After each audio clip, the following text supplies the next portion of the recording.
Rain hammered against the gallery windows. Maya stood before her latest painting, a storm of crimson and black across canvas, while water pooled at her worn sneakers. The gallery smelled of turpentine and decay. "You have 72 hours." She turned. Her father sat hunched in his wheelchair, oxygen tube snaking to his nose. Behind him, the lawyer looked everywhere except at her face.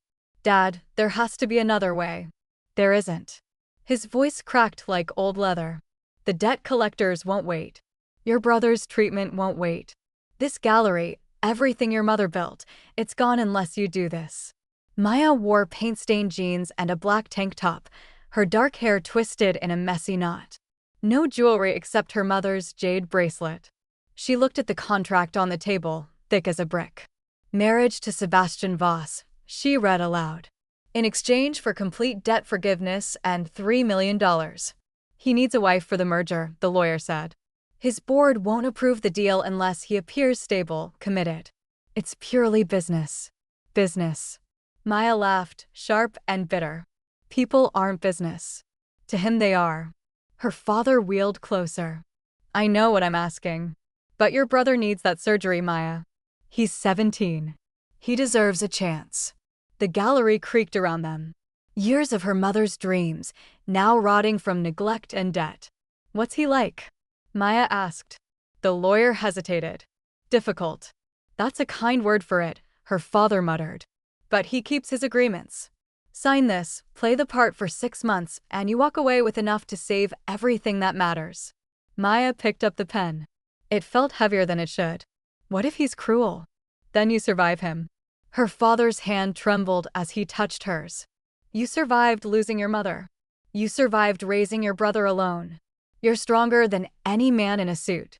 She signed her name in quick strokes, each letter a small death. 3 days later, a black car arrived at dawn. Maya stood outside her apartment building in Chinatown, wearing a simple olive dress that hung loose on her frame and canvas sneakers that had seen better years. She carried one backpack. Nothing more. The driver said nothing during the hour-long trip into the hills. The house appeared through morning fog. Not a house. An architectural statement. Glass and steel jutting from the mountainside like a wound. Cold.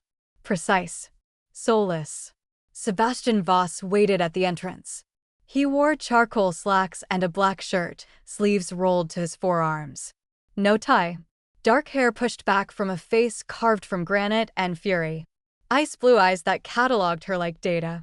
Tall, broad-shouldered, radiating the kind of power that bent rooms to his will. "You're late," he said. "Traffic exists." His jaw tightened. "I don't tolerate excuses. I don't tolerate rudeness." Maya stepped past him into the house. "Looks like we're even." The interior was all white marble and floor-to-ceiling windows overlooking a canyon. No photographs. No color. No life. "Your room is upstairs," Sebastian said, voice clipped.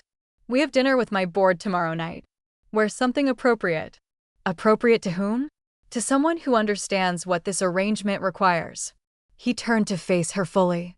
"Let me be clear. This marriage is a transaction. You will attend events, smile when needed, and maintain the illusion of devotion.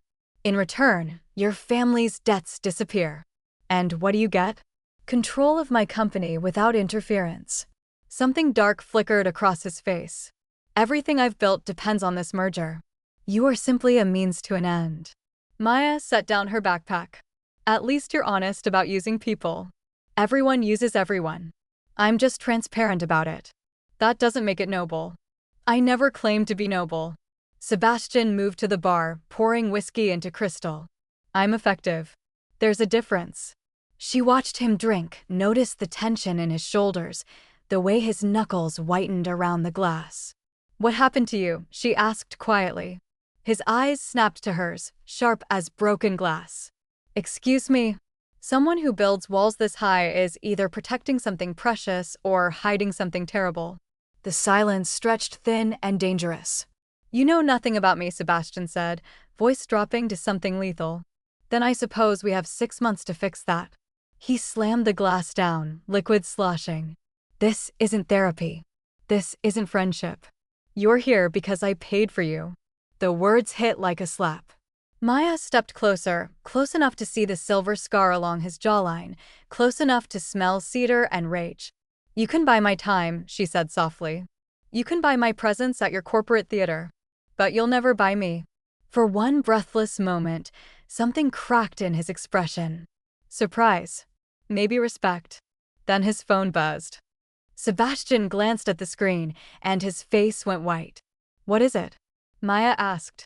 He looked up at her, and for the first time, she saw fear in those cold blue eyes.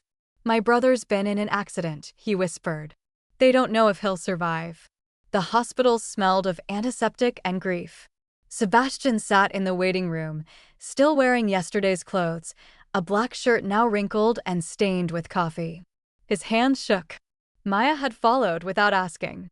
She wore the same olive dress, her backpack still on her shoulder. She'd been in his life for 6 hours. "You didn't have to come," Sebastian said, not looking at her. "I know." A doctor emerged, exhausted and grave. Maya watched Sebastian stand, watched his spine straighten like he was preparing for battle. "Mr. Voss, your brother is stable. But there's significant trauma. We won't know the extent for another 48 hours. Can I see him?" "Family only." Sebastian's voice went sharp. "I am his family." "Of course." Room 304. When the doctor left, Sebastian just stood there, frozen. "Go," Maya said gently. "I can't." The words came out strangled. "I can't see him like that." "Why not?" His eyes met hers, and she saw something shatter behind them. "Because it's my fault." Before she could respond, he walked away, disappearing down the corridor. Maya sat in the waiting room for 3 hours. When Sebastian finally returned, his eyes were red, his face a mask of stone. "We need to leave," he said. "You should stay with him. There's nothing I can do here." He moved toward the exit like a man fleeing a crime scene. "The merger dinner is tonight. We have obligations. Sebastian, your brother is in intensive care. And my company is worth $8 billion. One requires my presence. The other doesn't." The coldness was back, thicker than before. A shield. Maya caught his arm. "This isn't strength. This is cowardice." He jerked away. "You've known me for 6 hours. Don't pretend to understand what I am. Then tell me." "Why?" "So you can feel better about cashing your check." The cruelty landed like he intended. But Maya didn't flinch. "No," she said quietly. "So you can stop carrying whatever this is alone." For a moment, his armor cracked. Then his phone rang. He answered it, voice shifting to pure business. "Yes, I'll be there. Send the car." He hung up, looked at Maya. "We have 2 hours. There's a stylist waiting at the house." That evening, Maya stood in a floor-length emerald gown, silk clinging to curves she usually hid beneath paint-stained cotton. Her hair fell in dark waves down her back. Diamond earrings borrowed from a stylist who whispered they cost more than most cars. She looked like someone else. Someone who belonged in Sebastian's world. He appeared in a tailored black suit, crisp white shirt, platinum cufflinks catching the light. Perfectly composed. Perfectly controlled. The man from the hospital was gone. "You look acceptable," he said. "You look like you're going to war." "I am." The restaurant occupied the top floor of a glass tower, city lights spreading like fallen stars below.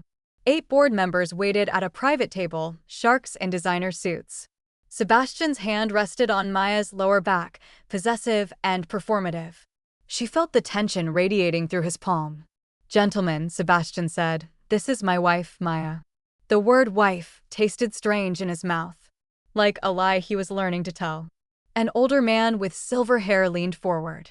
"How long have you two known each other?" "Long enough," Maya said, smiling. "That's not an answer." "No," she agreed. "It's a boundary." Sebastian's fingers pressed harder against her spine. Warning or approval, she couldn't tell. "The merger requires stability," another board member said, eyes cold on Sebastian. "Your personal life has been chaotic at best. How do we know this isn't another impulsive decision?" "Because I chose carefully this time," Sebastian replied, voice smooth as poison. "Did you?" The silver-haired man pulled out a folder, slid it across the table. "We did our research on Miss Chen. Struggling artist. Father drowning in debt. Brother needing expensive medical treatment. Maya's blood went cold. This looks less like love and more like a transaction. The table went silent. Sebastian's hand dropped from Maya's back. You investigated my wife? We investigated a potential liability. The man smiled without warmth. And we found one. This marriage is a sham, Sebastian. We all know it. You know nothing. Then prove us wrong. He leaned back. Kiss her. Right now. Show us this is real. The challenge hung in the air like a blade. Maya turned to Sebastian, saw the fury and panic warring in his eyes. Saw him calculating, measuring, deciding if she was worth the cost. She made the choice for him. Maya grabbed his face and kissed him. Hard. Desperate. Real. For 1 second, he froze. Then his hands found her waist, pulling her closer. The kiss deepened, became something neither of them planned. She tasted whiskey and rage and something that terrified her. When they broke apart, both were breathing hard. The board members sat in stunned silence. Satisfied? Sebastian asked, voice rough. The silver-haired man studied them both, then nodded slowly. Perhaps we were mistaken. The dinner continued, but Maya barely tasted the food. Her lips still burned. Her heart still raced. Later, in the car, neither spoke. Finally, Sebastian broke the silence. Thank you. For what? For not making me beg. Maya looked at him, really looked. In the passing streetlights, she saw exhaustion, pain, something fragile beneath all that ice. Your brother, she said. What happened between you two? His jaw clenched. Nothing that concerns you. We're married. Everything concerns me now. We're not married. We're playing dress-up for money. That kiss didn't feel like dress-up. The car went silent. Heavy. Dangerous. Don't, Sebastian said quietly. Don't make this more than it is. What if it already is? He turned to her then, eyes blazing. You want the truth? Fine. My brother is in that hospital because of me. Because I was so focused on this merger, on winning, on proving I'm not the failure everyone thinks I am, that I didn't see him spiraling. Didn't see him using. Didn't see him getting into that car drunk. The confession hung between them like smoke. I'm not worth saving, Maya. I'm exactly what you think I am. Cold. Selfish. Broken beyond repair. She reached for his hand. He pulled away. Don't touch me like you care. What if I do? Then you're a fool. When they arrived home, Sebastian went straight to his office and locked the door. Maya stood in the hallway, still wearing the emerald dress, and realized something that made her chest tighten. She wasn't pretending anymore. At 3 a.m., she heard breaking glass. She found him in his office, surrounded by shattered whiskey bottles, blood dripping from his knuckles. Get out, he said, not looking at her. Instead, Maya walked in, knelt beside him, took his bleeding hand in hers. Let me help. I don't want your help. I know. She met his eyes. But you need it anyway. And for the first time since they'd met, Sebastian Voss broke. He collapsed against her, shoulders shaking, and Maya held him while he shattered, wondering what she'd gotten herself into. Wondering why it felt less like a contract and more like falling.p. Morning light cut through the office windows. Maya woke on the leather couch, a blanket draped over her that she didn't remember getting. Sebastian sat at his desk in the same wrinkled black shirt, bandages wrapped around his knuckles, staring at his laptop like it held answers to questions he couldn't ask. You're still here, he said without looking up. Where else would I be? Anywhere that isn't this. Maya sat up, still wearing the emerald dress, now creased and uncomfortable. Her feet were bare. Your brother. Did you call the hospital? He's stable. Conscious. He asked for me. And? I told them I'd come this afternoon. Sebastian finally looked at her. His eyes were hollow, exhausted. After I finish destroying what's left of my life. What are you talking about? He turned the laptop toward her. The screen showed financial reports, emails, transactions highlighted in red. I found the leak, Sebastian said quietly. Someone's been feeding information to our competitor. Someone inside my own company. That's why the board is nervous. That's why they demanded proof of stability. Maya stood, moved closer. Who? I don't know yet.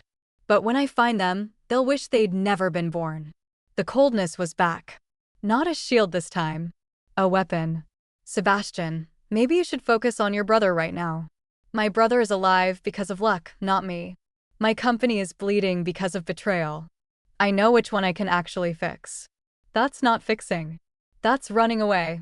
His hand slammed on the desk. You've been here 3 days, Maya. Don't tell me how to run my life. Someone needs to. They stared at each other across the desk, tension crackling like static. Why do you care? Sebastian asked, voice dropping. You got what you wanted. Your family's debt is paid. Your brother gets his surgery. You can leave after 6 months with millions. Maybe I care because you're not the monster you pretend to be. You don't know what I am. Then show me. The challenge hung between them. Sebastian stood abruptly. Get dressed. We're going to the hospital. The drive was silent. Sebastian wore fresh clothes now, a navy suit with a white shirt open at the collar. Professional armor. Maya had changed into black jeans and a soft gray sweater, her mother's jade bracelet the only jewelry.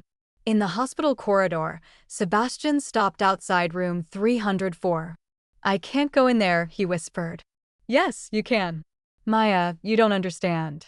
Every time I look at him, I see how badly I failed. She took his hand, ignored how he tensed. Then maybe it's time to stop seeing failure and start seeing a second chance. He looked at their joined hands like they were foreign objects. Why are you doing this? Because nobody should face their demons alone. Something shifted in his expression. Softness. Maybe gratitude. They walked in together. His brother lay in the bed, bruised and broken but alive. Younger than Maya expected. Maybe 25. Dark hair, same ice blue eyes as Sebastian, but warmer somehow. Less damaged. Bash, he said, voice rough. The nickname sounded strange applied to the man beside her. Leo. Sebastian's voice cracked. I'm sorry. I'm so sorry. I'm the one who got behind the wheel drunk. That's on me. I should have been there. Should have noticed you were struggling. Leo's eyes shifted to Maya. Who's this? My wife. Leo blinked. You're what? It's complicated, Maya said gently. Everything with him is complicated. Leo tried to smile, winced from the pain. But if you got him here, you must be magic. Sebastian's hand tightened in Maya's. She realized he hadn't let go. They stayed for an hour. Talked about nothing important. Avoided the hard truths. But when they left, something had changed between Maya and Sebastian. A wall had crumbled. In the car, he finally spoke. Thank you. You already thanked me. I mean it this time. Maya looked at him, saw vulnerability replacing ice. Your brother loves you. You know that, right? I don't deserve it. Maybe that's not for you to decide. Sebastian was quiet for a long moment. Then, that kiss. At the dinner. Her heart stuttered. What about it? It felt real. It was real. The confession hung between them, dangerous and intoxicating. This arrangement, Sebastian said carefully. What if we change the terms? What do you mean? What if we stopped pretending? Before Maya could answer, his phone rang. He glanced at it, and his face went white. What is it? The leak. I know who it is. Who? Sebastian's voice turned to ice. My business partner. James. The man I trusted with everything. The betrayal hit him like a physical blow. Maya watched him transform, watched warmth freeze back into fury. Sebastian, wait. But he was already dialing, already planning revenge. James. We need to talk. Now. The call was brief, brutal. When it ended, Sebastian looked at Maya with eyes that had gone dead again. I'm going to destroy him. Is that really what you want? He stole from me. Betrayed me. Sold my secrets to the highest bidder while pretending to be my friend. So you'll become exactly what you hate? I'll become what's necessary. Maya grabbed his arm. No. You'll become what you're afraid of. The same kind of person who treats people like transactions. Let go. Not until you hear me. Maya, you're better than this. I've seen it. Your brother's seen it. Don't throw that away for revenge. Sebastian jerked away. You don't get to tell me who I am. You're here because I'm paying you. That's all this is. That's all it will ever be. The words were meant to hurt. They did. Maya stood, voice steady despite the pain. Fine. Then I'm done playing my part. She walked toward the house. Where are you going? To pack. You want to treat me like I'm nothing? Then I'll be nothing. Somewhere else. She made it to the stairs before he caught her wrist. Don't. Why not? You made it clear what I am to you. Because I'm lying. The confession tore out of him. Because that kiss terrified me. Because you make me want things I gave up on years ago. Because I'm falling for you, and that's the most dangerous thing I could possibly do. Maya turned, saw raw truth in his eyes. Then fall, she whispered. He kissed her against the stairwell wall, desperate and real and nothing like performance. Her hands tangled in his hair. His grip bruised her hips. They broke apart, breathing hard. This is insane, Sebastian said. I know. You're supposed to hate me. I'm supposed to do a lot of things. He rested his forehead against hers. I don't know how to do this. How to be someone worth loving. Then we'll figure it out together. For one perfect moment, everything felt possible. Then Sebastian's phone buzzed again. He looked at the message, and every bit of warmth drained from his face. What? Maya asked.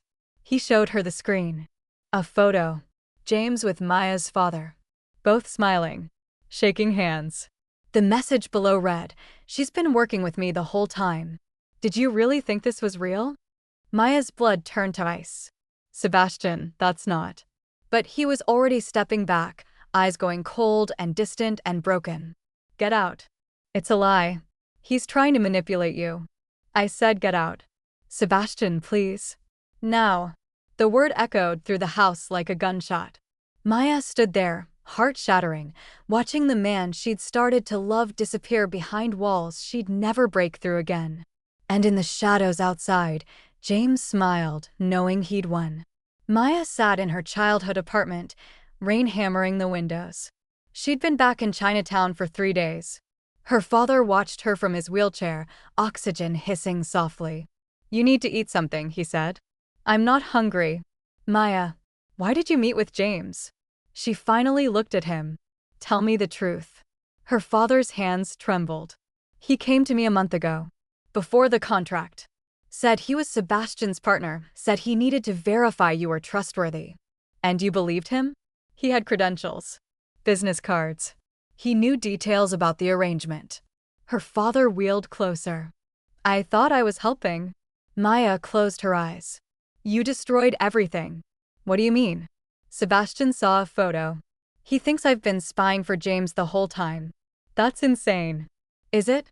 Maya's voice cracked. We got married for money. Why wouldn't I betray him for more? Her phone buzzed. Another message from Sebastian's lawyer. Legal and cold. The contract was void. She had 24 hours to return anything provided during the marriage. I didn't betray him, Maya whispered. But he'll never believe me. Her brother appeared in the doorway. 17, thin, still recovering from surgery. The surgery Sebastian's money had paid for. Then make him believe you, he said. How? Find proof James is lying. Fight for what you want. Maya looked at this boy she'd raised, saw strength she'd given him, and realized he was right. She grabbed her jacket. Where are you going? Her father asked. To burn down the world if I have to. Maya showed up at Sebastian's office building wearing ripped jeans, a black leather jacket, and fury. The receptionist tried to stop her. Maya walked past like she owned the place. Security appeared. Maya glared them into hesitation. Sebastian's assistant blocked the office door. He's in a meeting. I don't care if he's meeting God. Move. Miss Chin, I can't. Maya pushed past her, threw open the door. Sebastian sat at a conference table with his board. He wore a charcoal suit, white shirt, no tie. He looked exhausted. Destroyed. When he saw her, something flickered in his eyes before ice replaced it. Get out, he said quietly. No. The board members shifted uncomfortably. Gentlemen, Sebastian said, voice deadly calm. Give us a moment. They filed out quickly. When the door closed, Sebastian stood. You have 30 seconds before I call security. James is lying. I saw the photo. You saw what he wanted you to see. Maya moved closer. He's been sabotaging you from the inside. He needed to break us apart to make you vulnerable. Or you're exactly what I should have known you were from the beginning. A beautiful lie. The words cut deep. You think I'm that good of an actress? That I could fake everything we shared? People fake things for money all the time. Not me. Everyone has a price, Maya. I just paid yours. She slapped him. Hard. The crack echoed through the office. Sebastian's head turned from the impact. When he looked back, fury blazed in his eyes. Feel better? He asked. Not even a little. Maya's voice shook. Because the man I'm looking at isn't the one I fell for. He's the coward who's so terrified of being hurt that he'd rather believe a lie than risk being wrong. I'm not wrong. Prove it then. Actually investigate instead of running away. I don't need to investigate. The evidence is clear. Then you're not half as smart as everyone thinks you are. She turned to leave. Maya. She stopped, didn't turn around. Why did you really come here? Sebastian asked quietly. Because I love you, you stubborn fool. And love doesn't come with an off switch just because you're scared. The confession hung in the air. That doesn't change what you did. Maya looked back at him. Then I feel sorry for you. Because you're choosing to be alone when you don't have to be. She walked out. In the elevator, her phone rang. Unknown number. Hello. Maya Chin. A woman's voice, professional and urgent. This is Detective Sarah Morrison. I'm investigating financial crimes at Voss Industries. I need to speak with you about James Hartford. Maya's heart stopped. What about him? We have evidence he's been embezzling funds and selling proprietary information. Your father's meeting with him was recorded. We know you're not involved, but we need your testimony. Why are you telling me this? Because Sebastian Voss just filed for your arrest. And I thought you should know you're about to be framed for crimes you didn't commit. The world tilted. Sebastian did what? He believes you're an accomplice. James has been very thorough in making it look that way. The detective paused. But I've seen this pattern before. James destroys the people close to his targets first. Isolates them. Makes them vulnerable. How do I stop him? Meet me. Bring anything you have that connects James to the fraud. We have 24 hours before the warrant is issued. Maya hung up, mind racing. She had one chance. One play. She called Leo. Maya? He sounded surprised. Sebastian said. I know what he said. It's all lies. But I need your help to prove it. What do you need? Access to Sebastian's home office. There's something there I need. He'll kill me. He's going to lose everything if we don't act. Please, Leo. Trust me. Silence stretched. Then I have a spare key. But you're going to owe me an explanation. I'll give you a dozen. That night, Maya stood in Sebastian's office, the same room where he'd broken down in her arms. She rifled through files, looking for anything that connected James to the embezzlement. She found it in an unlocked drawer. A second phone. Sebastian's burner device. Hands shaking, she turned it on. Messages loaded. Dozens of them. From James to Sebastian. Except they weren't from James. They were from someone pretending to be Maya. The merger is my ticket out. He's so easy to manipulate. Just a few more months and I'm gone with millions. Maya's blood ran cold. James had manufactured an entire fake conversation. She photographed everything. Behind her, the door opened. Sebastian stood there in the dark, wearing sweatpants and a t-shirt, looking more human than she'd ever seen him. Breaking and entering now, he asked quietly. Look at this. She held up the phone. James created fake messages. Made it look like I was using you. Sebastian didn't move. Or you're covering your tracks. For God's sake, Sebastian. Look at the timestamps. Look at the metadata. These were sent while I was with you. While I was in your arms. He finally stepped closer, took the phone. Read the messages. She watched his face change as realization hit. This can't be real, he whispered. It is. James has been playing you from the beginning. And I'm the collateral damage. Sebastian scrolled through more messages, saw dates, saw proof, saw the truth he'd been too hurt to find. I filed for your arrest, he said, voice breaking. I know. Maya, I know. He looked at her finally, really looked, and she saw devastation in his eyes. How do you not hate me? Because I understand what fear does to people. You were protecting yourself the only way you knew how. I destroyed us. Not yet. Maya showed him the photos on her phone. But we have 24 hours to save everything. Your company. My freedom. Us.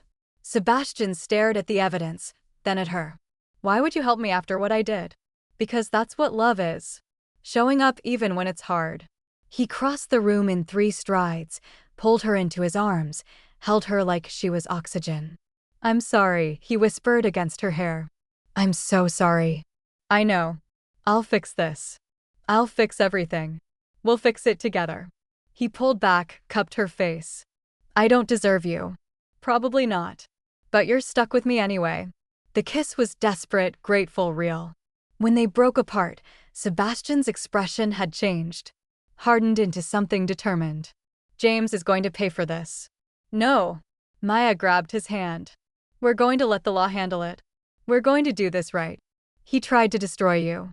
And we're going to destroy him with the truth. That's how we win. Sebastian looked at her, saw strength he'd underestimated, and nodded. They spent the night compiling evidence, calling Detective Morrison, building an airtight case. At dawn, they sat together in Sebastian's office, exhausted but united. This is going to get ugly, Sebastian said. I know. The media will destroy us. The board might revolt. Everything could fall apart. Then we'll build something new. He took her hand. Together. Together. His phone rang. Detective Morrison. We have enough to arrest James Hartford. Can you both come to the station? We're on our way. Sebastian hung up, looked at Maya. Whatever happens next, we face it side by side. They stood together, 2 people who'd found each other in the wreckage of lies, ready to fight for the truth. But as they left the house, Sebastian's phone buzzed one last time. A message from James, you think you've won. But I took something you can't get back. Check the hospital. Sebastian's face went white. Leo, he whispered. They ran. The hospital corridor stretched endlessly. Sebastian ran, Maya beside him, both of them breathless and terrified. Room 304 loomed ahead. The door was open. Leo's bed was empty. No. Sebastian's voice broke. No, no, no. A nurse appeared. Mr. Voss? Your brother checked himself out an hour ago. Against medical advice. Did someone come for him? A man in a suit. Said he was family. Sebastian's phone rang. James. He answered on speaker. Looking for someone? James's voice dripped poison. Where is he? Safe. For now. But that depends entirely on what you do next. Maya grabbed Sebastian's arm, steadying him. What do you want? Sebastian asked, voice deadly calm. Everything. Drop the charges. Transfer 40% of the company to me. Publicly apologize for the accusations. You're insane. I'm thorough. You have 2 hours. After that, Leo starts paying for your mistakes. The line went dead. Sebastian stood frozen, every bit of control shattering. He has my brother, he whispered. He's going to hurt him because of me. Maya turned him to face her. No. He's going to try. But we're going to stop him. How? If I don't give him what he wants. We find Leo first. Detective Morrison arrived 10 minutes later, tactical team in tow.